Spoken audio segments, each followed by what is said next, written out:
রাজপথে আসার জন্য আমরা সর্বাত্মকভাবে প্রস্তুতি নিচ্ছি। এবার রাজপথে আমরা নামবো ব্যর্থ হওয়ার জন্য না, অর্ধেক সফল হওয়ার জন্য না, সম্পূর্ণভাবে সফল হওয়ার জন্যই আমরা এবার রাজপথে নামবো। আমাদের গণ আন্দোলনের প্রস্তুতি নিতে হবে।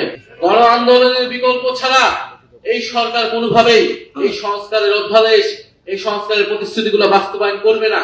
আমরা চেয়েছিলাম সংসদেই সকল ফয়সালা হবে, আমরা এখনো চাবো সংসদেই সকল ফয়সালা হবে, কিন্তু সংসদকে যদি সরকার ব্যর্থ করে দেয়, সংসদকে যদি সরকার কুক্ষিগত করে দেয়, তাহলে রাজপথে আসার জন্য আমরা সর্বাত্মকভাবে প্রস্তুতি নিচ্ছি। কিন্তু আমরা আপনাদের প্রতি এটাও বলবো যে আমরা এবার সবাই যাতে একটু ধৈর্য ধরি, পরিকল্পনা মোতাবেক আমাদেরকে এবার রাজপথে নামতে হবে। কারণ এবার রাজপথে আমরা নামবো ব্যর্থ হওয়ার জন্য না, অর্ধেক সফল হওয়ার জন্য না, সম্পূর্ণভাবে সফল হওয়ার জন্যই আমরা এবার রাজপথে নামবো। সেটার জন্য আমরা প্রস্তুতি নিচ্ছি। শহীদ পরিবার, আহত যোদ্ধা, জুলাই যোদ্ধা যারা রয়েছেন, আমরা হয়তো অন্তর্বর্তী সরকারের সময় আপনাদের পাশে সম্পূর্ণভাবে দাঁড়াতে পারি নাই, কিন্তু তারপরে আমরা চেষ্টা করেছি সর্বাত্মকভাবে। আমরা এই সরকার জুলাই যোদ্ধাদের পক্ষে বড় বড় কথা বলে, আমরা আগে দেখতে চাই তারা অন্তর্বর্তী সরকার থেকে কি বেশি করতেছে জুলাই যোদ্ধাদের জন্য, সংস্কারের জন্য তারা কি বেশি করতেছে। জুলাই অধিদপ্তর সেটা অন্তর্বর্তী সরকারের সময় করা হয়েছিল, জুলাই শহীদ স্মৃতি ফাউন্ডেশন যারা অন্তর্বর্তী সরকারের সময় করা হয়েছিল, সবগুলা জিনিস অন্তর্বর্তী সরকারের সময় তারা সেগুলোকে কিছুটা বাস্তবায়ন করার চেষ্টা করছে।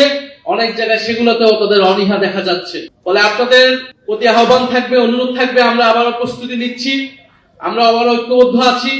আমাদের দল মত নির্বিশেষে, এটা কোনো দলের বিষয় না, এটা কোনো জোটের বিষয় না, এটা বাংলাদেশকে রক্ষা করার বিষয়, জুলাই গণ অভ্যুত্থানকে রক্ষা করার বিষয়, জুলাই শহীদদেরকে তাদের যে রক্ত, সেই রক্ত যাতে ব্যর্থ না হয় সেই উদ্যোগের বিষয়। এটার জন্য আমরা সবাই ঐক্যবদ্ধভাবে থাকবো।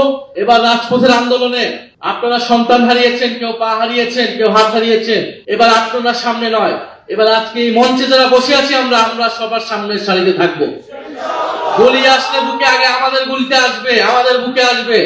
আপনারা শুধু আমাদেরকে সহযোগিতা করবেন, দোয়া করবেন। ইনশাআল্লাহ নতুন বাংলাদেশ প্রতিষ্ঠা হবে, সংস্কার প্রতিষ্ঠা হবে। কিন্তু বিএনপি কেন, আরো যেই শক্তি হোক না কেন, যে কোনো পরাশক্তি আসুক না কেন, বৈদেশিক শক্তি আসুক না কেন, আমরা তাদেরকে পরাজিত করে ছাড়বো ইনশাআল্লাহ। 200-র বেশি সার্ভিস ও ফিচারে লেনদেনের সব বিকাশ অ্যাপে সম্ভব। এই বাংলাদেশকে সংস্কারের মাধ্যমে পরিবর্তন করতে হবে, এবং এই পরিবর্তনের পথে প্রধান বাধা হয়ে দাঁড়িয়েছে বর্তমান বাংলাদেশের সরকার, বিএনপির সরকার বাধা হয়ে দাঁড়িয়েছে। সেটা সকলের মুখ থেকে এসেছে। আমরা শহীদ পরিবারদেরকে মনে করি বাংলাদেশের জনগণের সম্পদ। তারা জুলাই যোদ্ধারা বাংলাদেশের জনগণকে প্রতিনিধিত্ব করে।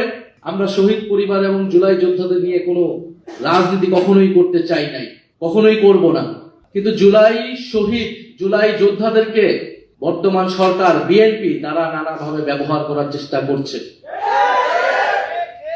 আমরা শুধু একটা কথাই বলেছি যে আমাদের দাবির সাথে আপনারা ঐক্যমত হলে আমাদেরকে সমর্থন দিন।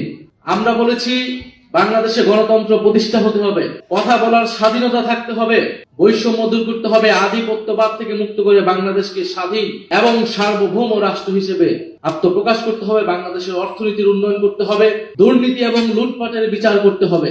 কিন্তু আমরা দেখছি বাংলাদেশ সরকার গঠিত হওয়ার পর থেকে পিছনের দিকে হাঁটছে, বাংলাদেশ আবার পুরনো পথেই হাঁটছে, এবং জুলাই যোদ্ধাদের নাম ব্যবহার করে বর্তমান সরকার তার নানা কাজের বৈধতা দেওয়ার চেষ্টা করছে। কখনো তারা ৭১-এর নাম ব্যবহার করছে, কখনো তারা জুলাই যোদ্ধাদের নাম ব্যবহার করছে।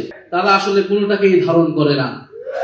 তারা সকল আন্দোলনের সুবিধাভোগী ছিল, সকল আন্দোলনের সুবিধা নিয়েছে, কিন্তু কোন আন্দোলন, কোন গণ আন্দোলনের তারা প্রতিশ্রুতি কখনোই রক্ষা করে নাই। তারা এখন জুলাই সনদের কথা বলছে যে জুলাই সনদ তারা অক্ষরে অক্ষরে পালন করবে, কিন্তু এই জুলাই সনদকে তারাই কলুষিত করেছে।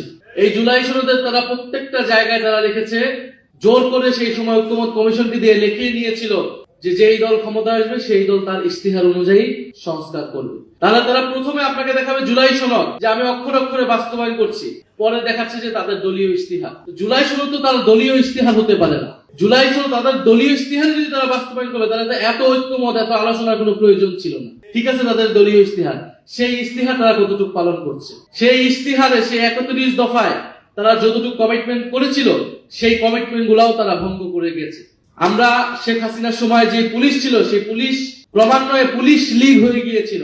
এখন হয়তো তারা জাতীয়তাবাদী পুলিশ বাহিনী তৈরি করার চেষ্টায় রয়েছে। তাহলে কেন তারা পুলিশ কমিশন, সংস্কার কমিশন করবে না? সেটা অধ্যাদেশ তারা বাস্তবায়ন করবে না। শেখ হাসিনার সময় আমরা বিচার বিভাগ দেখেছি কিভাবে দলীয়করণ হয়েছিল, ফলে বিচারপতিদেরকে নিরপেক্ষভাবে নিয়োগ দিতে হবে, সেই অধ্যাদেশটাকে তারা বাতিল করে দিয়েছে। অর্থাৎ তারা দেশের প্রত্যেকটি প্রতিষ্ঠান, যেই প্রতিষ্ঠানগুলো দলীয়করণের ফলে দেশে একটা স্বৈরতন্ত্র প্রতিষ্ঠা হয়েছিল, ফ্যাসিবাদ প্রতিষ্ঠা হয়েছিল, সেই প্রত্যেকটি ব্যবস্থাকে, প্রত্যেকটি প্রতিষ্ঠানের দলীয়করণকে তারা পুনর্বহাল রেখেছে।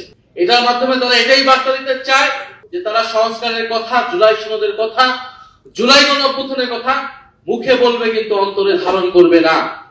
তারা সেই অনুযায়ী কাজ করবে না। ফলে বৈষম্যহীন বাংলাদেশ, সংস্কারের বাংলাদেশের পথে আমাদেরকে আবার ঐক্যবদ্ধ হতে হচ্ছে।